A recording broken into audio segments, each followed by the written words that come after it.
Hi and welcome. My name is Bethany Shipley and I'm so excited to be your trainer today. We're going to talk today about seasons of business and habits that will create lasting momentum in your life and also in your organization.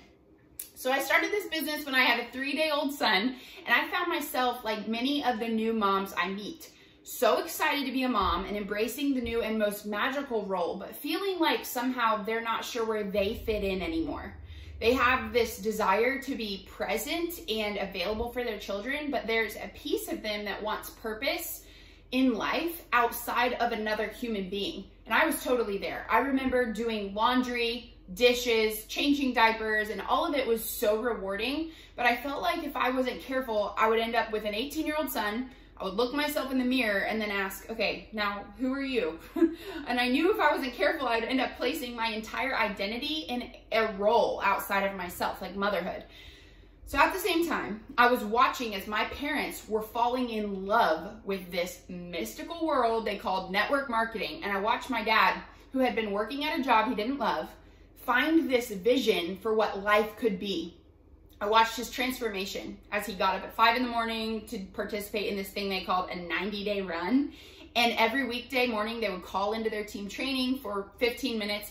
They transformed their guest bedroom into an office, and he and my mom were working day and night to spread their light with positivity and joy and contribution. And the energy I saw from my parents was the exact same energy that I remember them having when I was a little girl, when bedtime stories were always creative and there was so much excitement about life. And so although I didn't necessarily resonate with the company they were with at the time, I did feel connected to Young Living. So I started doing some research on the compensation plan. I started doing some research on the culture of the company and essential oils.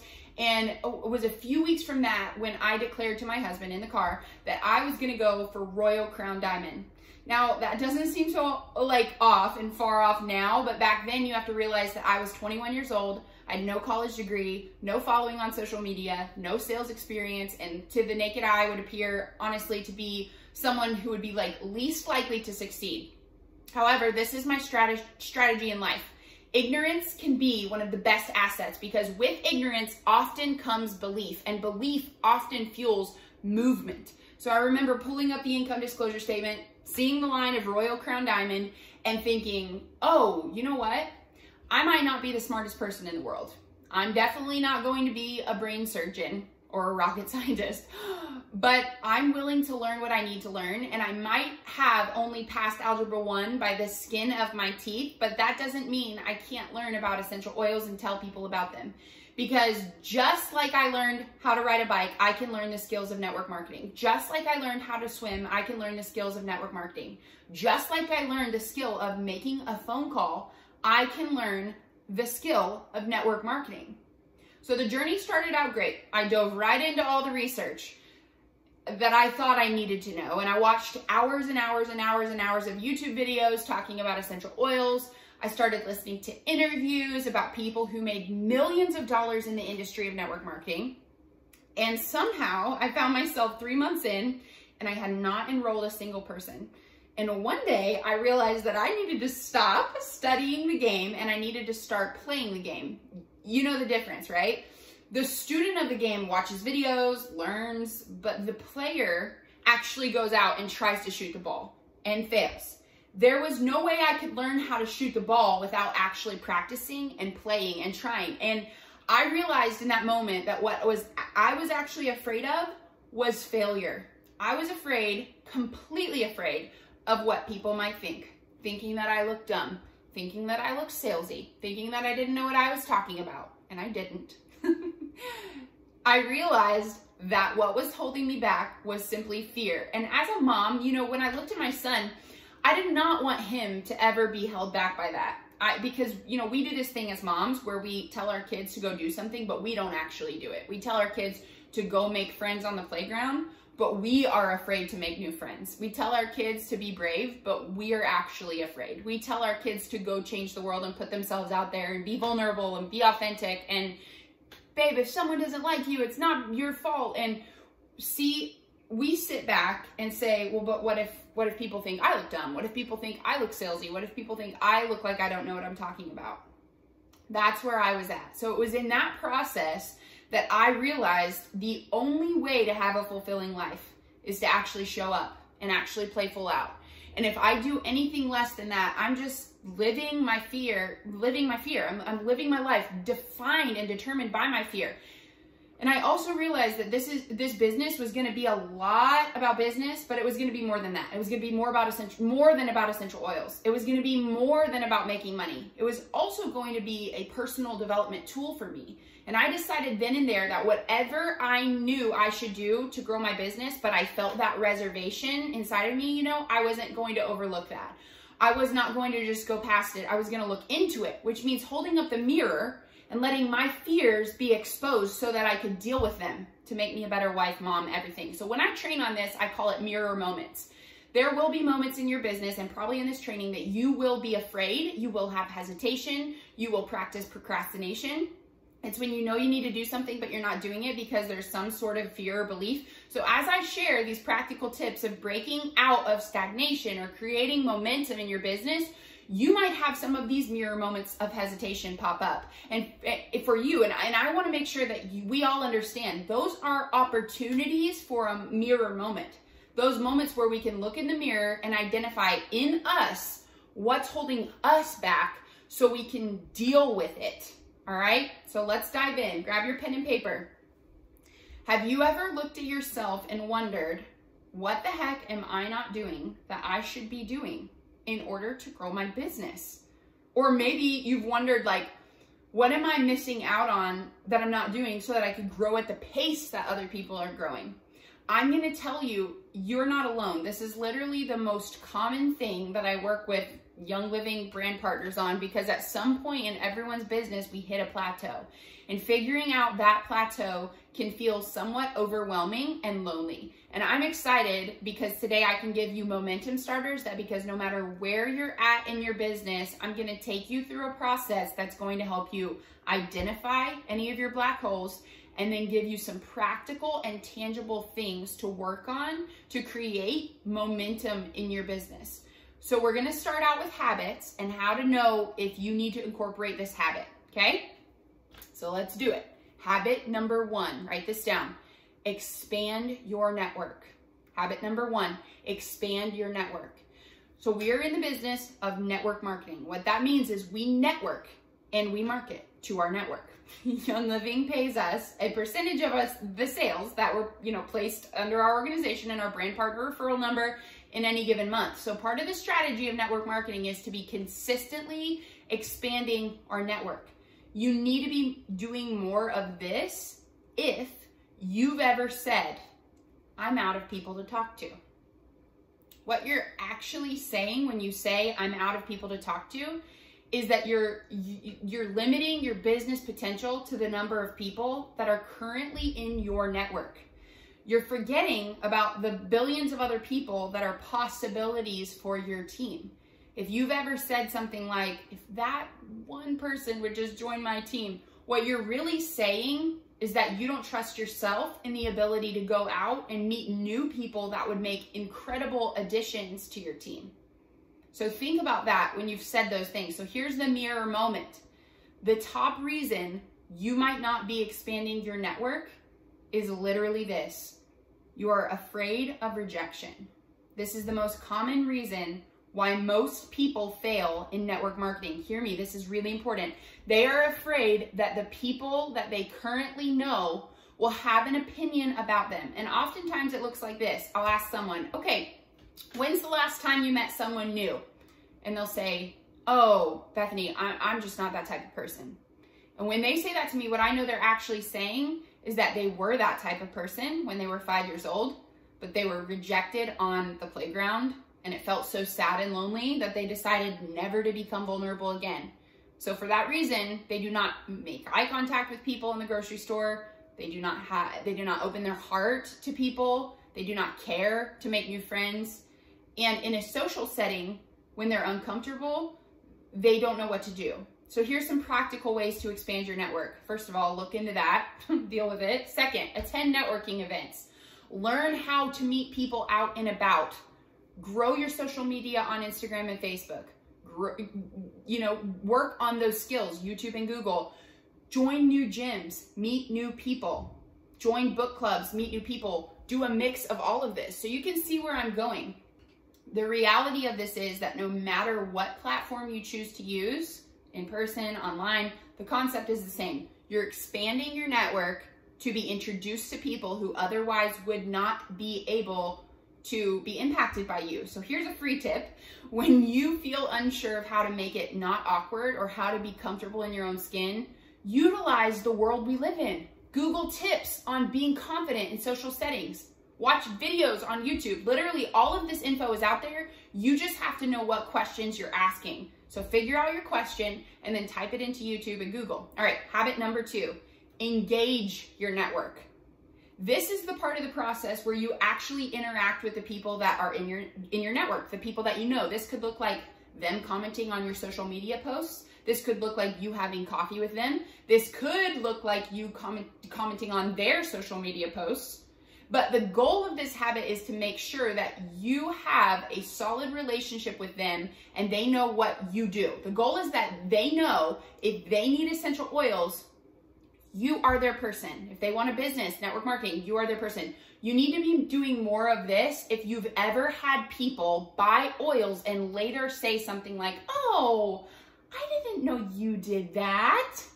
Or you post something on social media and it gets very little interaction, not a lot of comments, not a lot of engagement. Or you're a hermit and you don't get out much.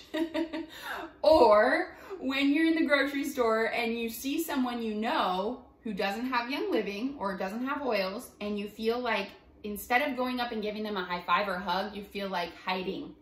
That is a sign you need to work on this habit, engaging your network. So here are some practical ways to engage your network. Post things that engage your followers. When you see someone at the grocery store that you know, always greet them with a warm smile. Talk to people every day. Be a genuine person with a goal of contribution.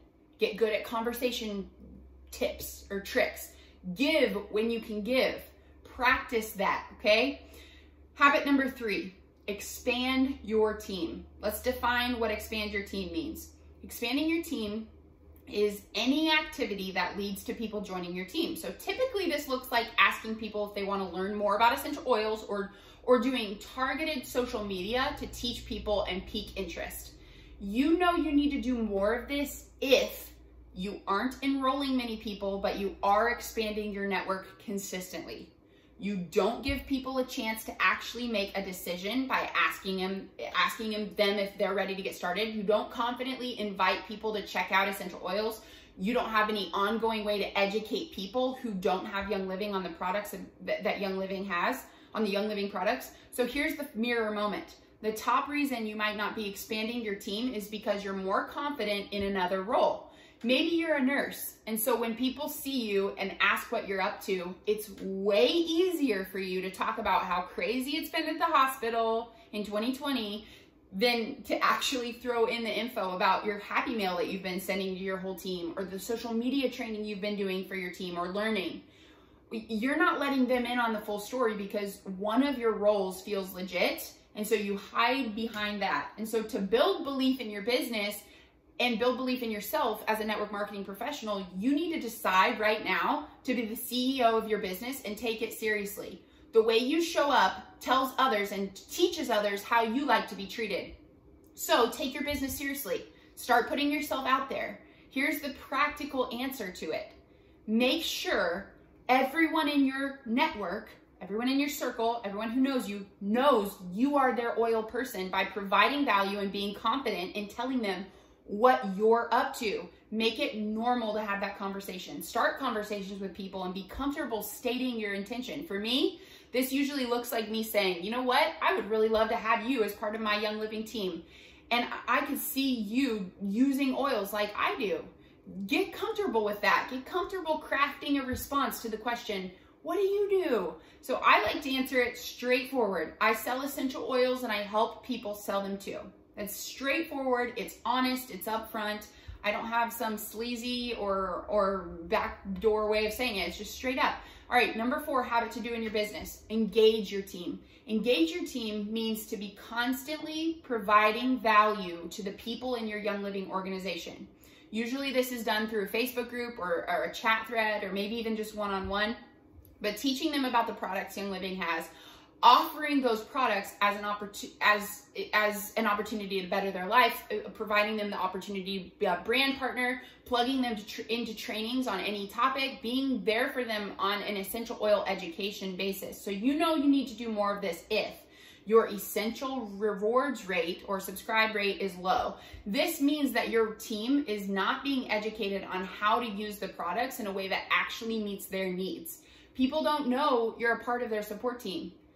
If they don't know you're a part of their support team, then they don't know where to go for help. So we got to make sure you make that connection. So let's find the mirror moment.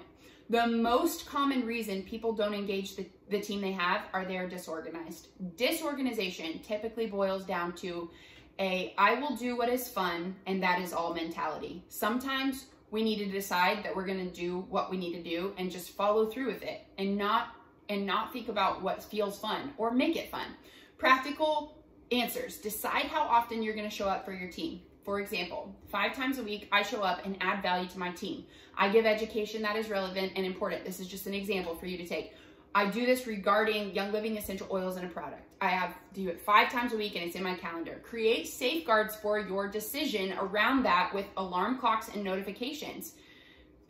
Or a calendar. Send happy mail. Let your members know they are loved and appreciated. These are things. These 4 habits that I just gave you, expand network, engage network, expand team, engage team, they're so simple, but they are seriously so foundational and so solid to the success of your business. So which one sticks out to you? Write it down, figure out your black hole and build time into your calendar for it this week. And as you're focused on mirror moments, you'll be consistently doing the work of personal development to make your impact even greater. So how you connect with people and how you inspire people and how you give to people, all of that comes from the inner work you decide to do starting right now, starting today. You have the opportunity to start that today. So you've got the habits, you've got them in your calendar. You're good, right? We're good here. Monday morning comes along and you get out your habits and boom, an opportunity for a mirror moment and you get stuck because you feel that fear. So let's talk about what to do when you get there, okay? Write this down. We always act in accordance to who we believe we are. This is the identity piece. I'm going to say that again, okay? Write it down. We always act in accordance to who we believe we are. I used to be so confused by this. Do you believe you're a Royal Crown Diamond? Because I felt like the answer was yes, but I didn't know where the black hole was until one day I thought about it in a different way. I was a silver. I was going for gold and I was stuck. I was doing all the right things, I thought.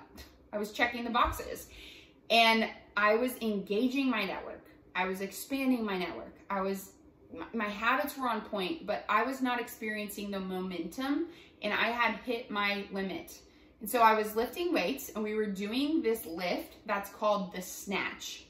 It's where you lift a bar and the weights are on the ground when you start and you go over your head, and it's really technically challenging and it's also really physically challenging. So I would lift one, then we would add weight and repeat the process so I could feel that I was approaching my limit. And I wanted to bust through my PR, which is a personal record. And I just felt like, gosh, I want to do this just like I want to hit gold. I was so determined. And in my head was all of this stuff. And the stuff kind of went like this. You might relate. I'm a silver who can't get to gold. I'm doing all the right things. I wonder if there's something wrong with me. And I stood in front of that bar, you guys, and I asked myself a pivotal question. I asked myself, Bethany, how would you lift this bar if you were a gold? I thought to myself, well, gosh, I'd be confident, I'd be full of positivity, I'd be taking ownership, I'd have a mentality of, it's going over my head. No matter what I have to do, this bar is going over my head. And I stepped back to the bar, not as a silver, even though I was technically a silver in the virtual office, understand me. I decided I was going to lift that bar as a gold, and I lifted that bar as a gold, and I had an energetic shift. And I'm pretty sure I even felt like crying. Maybe I did cry. It was actually a huge moment for me, not just about the lift. It was about my spirit. And that was the moment I realized this. You don't hit the rank and then become the person. You become the person, and then the rank catches up with you. You hit the rank. That was where my identity shifted. I no longer talked on the phone to prospects as a silver. I talked to them as a gold, as a confident gold. I no longer taught classes as a silver. I taught classes as a gold. You see what I mean? And guess what? My rank caught up with me. Then I did the same thing again as a gold. I became a platinum person, and then I hit the platinum rank. The rank caught up with me. And then I did it again. I became a diamond in my spirit and my identity first, and then my rank caught up with me. And guess what I'm doing right now in the stage of my business? I'm becoming a royal crown diamond person so my rank can catch up with me as a person. So I invite you today, right now, to have an identity shift. What rank do you want to be? At what rank will you become confident when you're teaching a class? At what rank will you hold your shoulders back and make magic happen when you walk into a room to network with people with a smile and eye contact? Because here's the secret. Become that person today and let your rank catch up with you. Thank you so much for listening. I hope that what I shared today can be just one small piece of your magical story. You are amazing, and I hope you'll let me remind you of that every day over on Instagram. Thank you so much.